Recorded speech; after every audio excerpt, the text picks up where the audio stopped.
Welcome to my channel. నేను ఈరోజు కోడిగుడ్డుతో సమోసా చేసుకుంటున్నాను. ముందు ఉప్పు, కారం, పసుపు ఇవన్నీ వేసుకొని కొద్దిగా ఆయిల్ వేసుకొని మొత్తం కలుపుకోవాలి. ఒక పావు స్పూను కారం, ఒక పావు స్పూన్ పసుపు,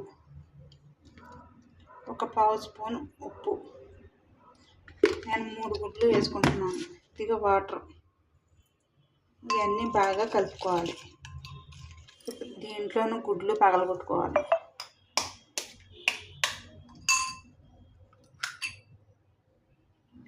ఇవి మొత్తం చిలకొట్టుకోవాలి.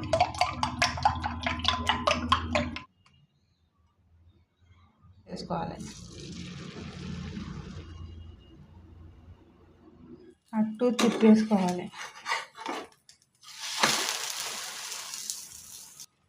ఇప్పుడు తీసేసుకోవాలి.